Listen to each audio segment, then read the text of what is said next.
Praise the Lord. आप सबको जय मसीह की। मैं परमेश्वर का धन्यवाद देता हूँ एक बार फिर से कि परमेश्वर ने मौका दिया है, समय दिया है कि उसके जीवित वचन के ऊपर हम मनन करें। आज एक और बेहतरीन विषय मैं आपके सम्मुख लेकर आया हूँ बाइबल से, और ये बहुत ही ज़रूरी है, बहुत आवश्यक है उन दंपति के लिए, उन पति पत्नी के लिए जिनके पास संतान नहीं है, जिनके पास औलाद नहीं है। बहुत ज़रूरी है कि इस वचन को सुने, देखें, समझें और इसे शेयर भी करें, ताकि जो लोग ऐसी गलती कर रहे हैं वो उसे ना करें और उसे सुधारें उस गलती को, और अपने घर में एक संतान को परमेश्वर की ओर से पाएं। Praise the Lord. तो बने रहिएगा मेरे साथ, शुरू से लेकर अंत तक पूरा वीडियो देखिए और परमेश्वर के वचन को समझिए। परमेश्वर किस प्रकार से हमारे जीवन में काम करना चाहता है, मैं अच्छी तरह से आपको बताने की कोशिश करूँगा। और ये वचन एक बार फिर बता दूं कि उन लोगों के लिए है जिनके घर में संतान नहीं है या जिनके काम रुके हुए हैं, ये भी हो सकता है।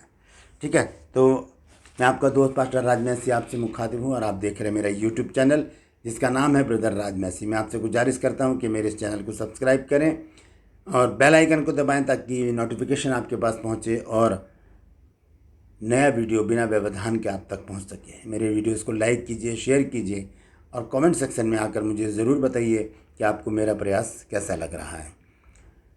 और मैं आपसे गुजारिश करता हूं कि मेरा एक और चैनल है जो न्यूज़ चैनल है जिसका नाम है मसीह समाज, आप उसे भी सब्सक्राइब कीजिए।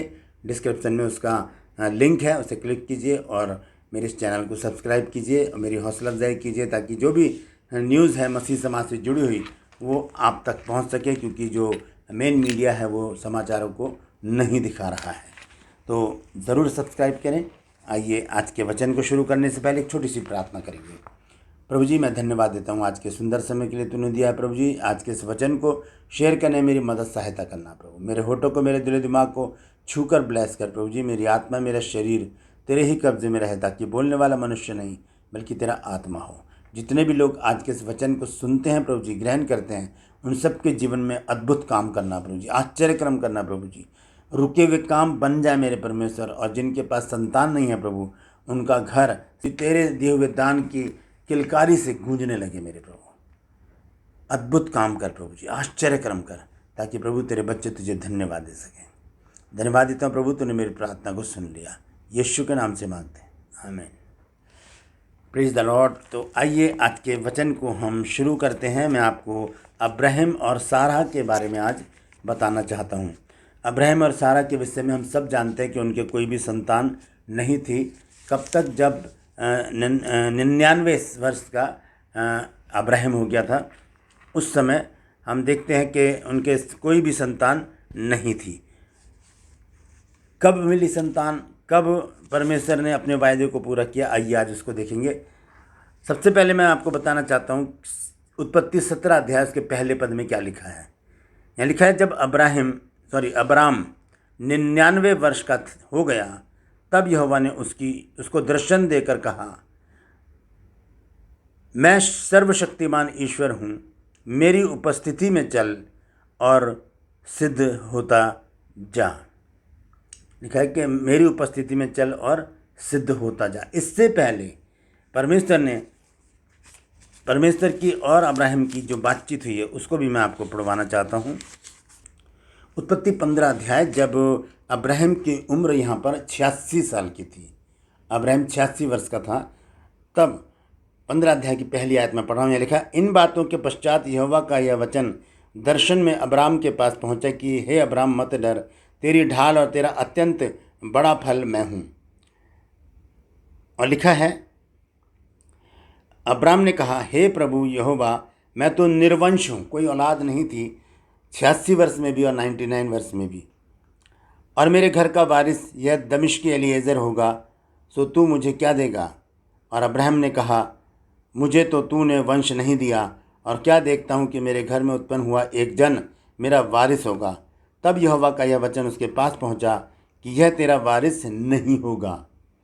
हम जब अपनी अटकलें लगाते हैं, परमेश्वर उनको सबको कंडम कर देता है, और परमेश्वर कहता है ऐसा नहीं होगा, जो मैं चाहता हूँ वो तेरे जीवन में होगा। भजन संहिता 115 अध्याय और इसके 3 पद में लिखा है कि हमारा परमेश्वर तो स्वर्ग में है, उसने जो चाहा वही किया। अब अब्राहम से परमेश्वर यहाँ पर क्या वायदा कर रहे हैं, 5 आयत में लिखा है, उत्पत्ति 15 अध्याय इसकी 5 आयत में, और उसने उसको बाहर ले जाकर कहा, आकाश की ओर दृष्टि करके तारागण को गिन, क्या तू उनको गिन सकता है? फिर उसने उससे कहा, तेरा वंश ऐसा ही होगा, तेरा वंश ऐसा ही होगा। तो परमेश्वर ने यहाँ पर वायदा किया उस समय जब अब्राहम की उम्र जो थी वो 86 वर्ष की थी, 86 है ना, 86 वर्ष की आयु थी। और यहाँ पर परमेश्वर ने उससे वायदा किया कि तेरा जो वंश होगा वो तारागण के बराबर होगा, तारों को कोई गिन नहीं सकता। और यहाँ पर परमेश्वर ने उससे वायदा किया, और उसमें लिखा है 6 आयत में, उसने यानी कि अब्राम ने यहोवा पर विश्वास किया और यहोवा ने इस बात को उसके लेखे धर्म गिना। तो धर्म और विश्वास एक ही चीज़ है। जब हम विश्वास करते हैं तब हम धर्मी ठहरते हैं।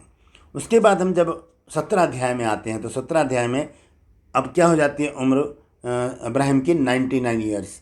यहाँ लिखा है, जब अब्राम 99 वर्ष का हो गया तब यहोवा ने उसको दर्शन देकर कहा, मैं सर्वशक्तिमान ईश्वर हूँ, मेरी उपस्थिति में चल और सिद्ध होता जा। अब 86 से 99 वर्ष हो गए लेकिन कोई औलाद अब्राहम के नहीं हुई। क्या गलती थी ऐसी कि 86 से लेकर 99 वर्ष तक परमेश्वर ने अब्राहम की सुधि नहीं ली। अब्राहम ने और सारा ने एक मन होकर एक गलती की, जिसकी सज़ा ये मिली कि 86 साल से लेकर और 100 साल तक, यानी कि जब इसहाक पैदा हुआ उस समय अब्राहम की उम्र 100 वर्ष थी। कहाँ लिखा है ये, आइए देखते हैं। उत्पत्ति की पुस्तक और उसका 21 अध्याय 5 आयत में, और जब इब्राहिम का पुत्र इसहाक उत्पन्न हुआ तब इब्राहिम 100 वर्ष का था। 100 वर्ष का था इब्राहिम तब जब वो इसहाक पैदा हुआ। जब इब्राहिम 86 साल का था तब परमेश्वर ने कहा कि तेरा वंश इतना ही होगा। इसके बीच में 86 साल और 99 साल, इन दोनों के बीच में क्या ऐसा हुआ कि परमेश्वर ने इतना समय लगा दिया? ठीक है, मतलब 14 साल क्यों लग गए इस औलाद को देने में? उसका एक कारण है और वो है 16 अध्याय में लिखा है। ध्यान से सुनिए क्या गलती की अब्राहम और सारा ने। 16 अध्याय के पहले पद से मैं पढ़ रहा हूँ। अब्राहम की पत्नी सारे के कोई संतान ना थी और उसके हाजिरा नाम की एक मिस्री लौंडी थी। तो सारे ने अब्राहम से कहा, देख, यहोवा ने तो तेरी कोख बंद कर रखी है, सो मैं तुझसे विनती करती हूँ कि तू मेरी लौंडी के पास जा, संभव है कि मेरा घर उसके द्वारा बस जाए। सो सारे की यह बात अब्राहम ने मान ली।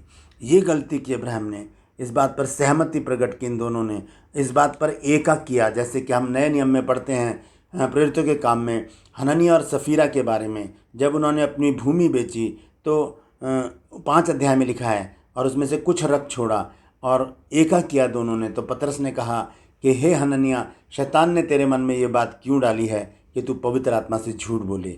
और वो क्या हुआ, हननिया वहीं मर गया। उसके बाद जब उसकी पत्नी सफीरा वहाँ पर आई तब पतरस ने उसको डांट कर कहा कि ये क्या बात है कि तुम दोनों ने परमेश्वर के विरुद्ध एका किया। यहाँ पर भी अब्राहम और सारा ने एका किया, और जो नौकरानी थी उनकी जो लौंडी थी हाजिरा, उससे अब्राहम ने संतान पैदा की और उसका नाम रखा इस्माइल। तो यहाँ पर हम देखते हैं कि अब्राहम को वहाँ मना करना चाहिए था। उसे विश्वास था कि परमेश्वर ने वायदा किया है तो उसे पूरा करेगा, लेकिन उसने विश्वास नहीं किया और उस अविश्वास के कारण क्या किया, उसने हाजिरा की बात मान ली, सारा की बात मान ली, और हाजिरा के साथ उसने संपर्क बनाकर एक संतान को उत्पन्न किया जिसका नाम इस्माइल रखा गया। तो इस तरह से 86 से लेकर 99 वर्ष तक ये जो 13 साल का जो वक्त था, 100 साल में उसको जब औलाद हुई तो ये जो 13 साल लगे, 13-14 साल जो लगे, उसमें उसका कारण यही था कि अब्राहम ने और सारा ने परमेश्वर के विरुद्ध एका करके अपनी इच्छा से संतान प्राप्त करने की कोशिश की, इसलिए उनको ये दंड भुगतना पड़ा। ये इतना समय लग गया उनको अपनी निज संतान प्राप्त करने में। अब ये देखेंगे कि ये निज संतान मिली कैसे अब्राहम को। हम देखेंगे इसी में 18 अध्याय में, उत्पत्ति 18 अध्याय पहली आयत से मैं पढ़ूंगा, ध्यान से सुनिएगा। यही वो पॉइंट है जिसके ऊपर आज का वचन मैंने तैयार किया है। इब्राहिम ममरे के बांजों के बीच कड़ी धूप के समय तंबू के द्वार पर बैठा हुआ था।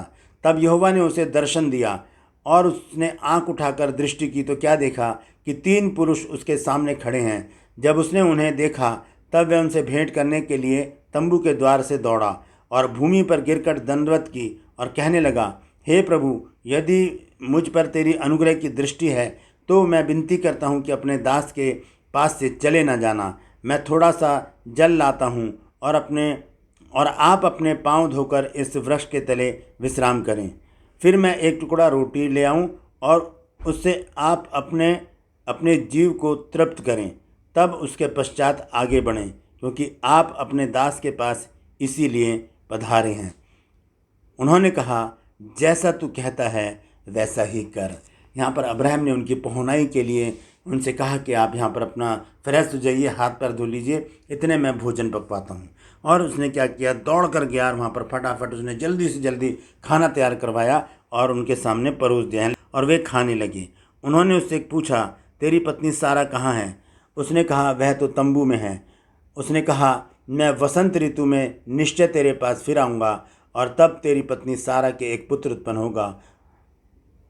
और सारा तंबू के द्वार पर जो इब्राहिम के पीछे था सुन रही थी। यहाँ पर एक वायदा जब अब्राहिम पूरा करता है, जब अब्राहिम ने कहा कि आप यहाँ रुकिए, मैं आपके लिए भोजन लेकर आता हूँ, तब उन दूतों ने कहा कि जैसा तू कहता है वैसा कर। दोस्तों, ये बहुत महत्वपूर्ण बात है, इसको हमें समझना है कि अब्राहिम ने कहा कि मैं ऐसा करता हूँ, दूतों ने कहा कि जैसे तू कहता है वैसा कर, और अब्राहिम ने वैसा ही किया। और जब इब्राहिम ने वैसा ही किया तो उसके जीवन की एक बहुत बड़ी कमी वहाँ पर ख़त्म हो गई, और वो कमी थी निसंतान होने की। इनके पास कोई संतान नहीं थी।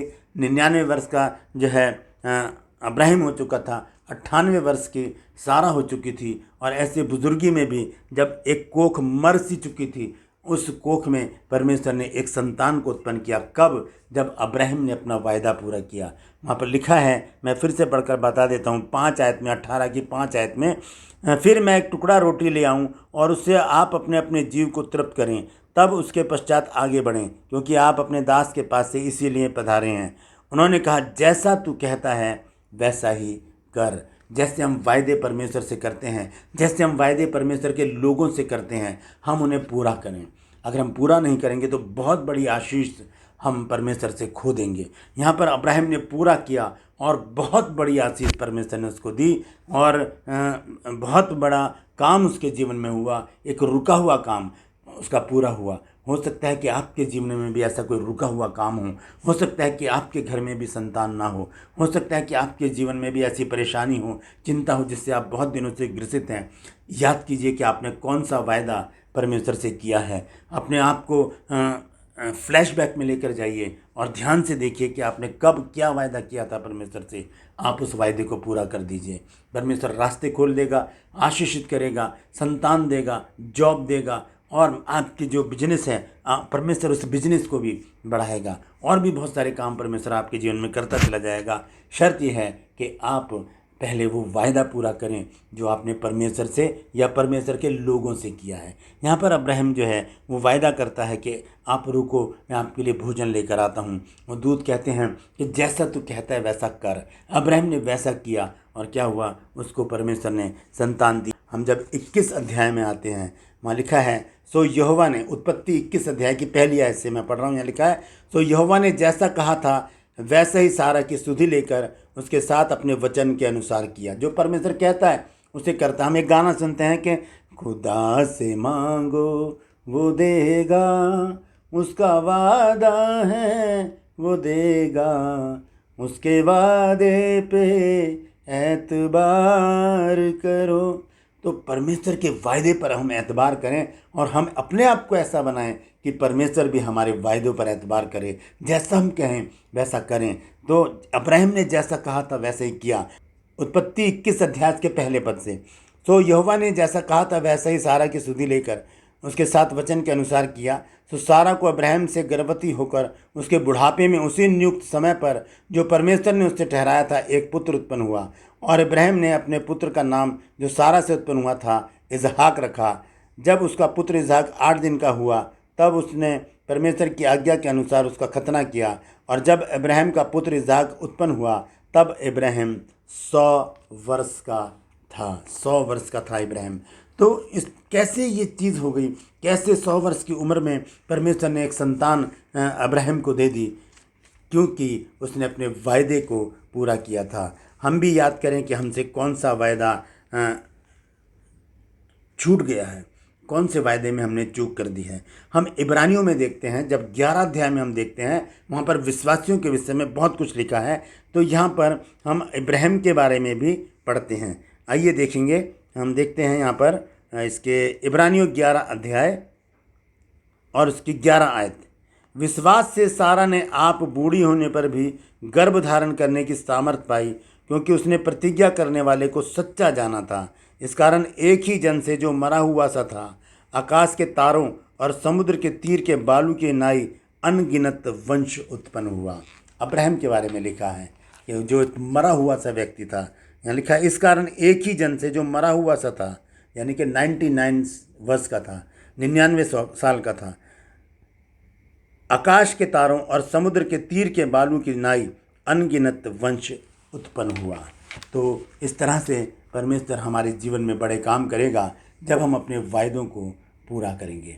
याद कीजिए और प्रार्थना कीजिए परमेश्वर से कि परमेश्वर आपको समझ दिलाए कि आपने कौन सा वायदा परमेश्वर से किया है, उस वायदे को पूरा कर दीजिए। परमेश्वर बड़ा काम आपके जीवन में करेगा, एक रुका हुआ काम आपका बन जाएगा। आपके घर में संतान की किलकारी होगी, आपका बिजनेस दौड़ने लगेगा, आपकी बेरोजगारी दूर हो जाएगी, आपके घर की कमी घटियाँ दूर हो जाएंगी, आप एक खुशहाल और आनंदमय जीवन जीने लगेंगे।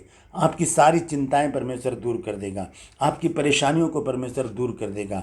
आपका कोई शत्रु नहीं होगा, आपके सब दोस्त होंगे और आप परमेश्वर की संगति में आगे बढ़ते बढ़ते एक आत्मिक जीवन जीना शुरू कर देंगे। शर्त यह है कि जो वायदा आपने परमेश्वर से और परमेश्वर के लोगों से किया है, आप उसे पूरा करें। परमेश्वर इन वचनों के द्वारा हम सबको आशीष दे। मैं आपसे गुजारिश करता हूँ, इस वचन को शेयर कीजिए ताकि और भी लोग इन बातों को जानें। यदि उन्होंने भी कोई वायदा कर रखा है तो उस वायदे को वो पूरा करें। आज के लिए बस इतना ही। अगले एपिसोड में मैं आपसे फिर मुलाकात करूँगा। मैं आपसे गुजारिश करता हूँ कि मेरे इस चैनल को सब्सक्राइब करें, बेल आइकन को दबाएं ताकि नोटिफिकेशन आपके पास पहुँचे। मेरे वीडियोज़ को लाइक करें, शेयर करें और कमेंट सेक्शन में आकर मुझे आज के लिए बताएं कि आज के वचन से आपने क्या सीखा है। परमेश्वर आप सबको आशीष दे। Praise the Lord.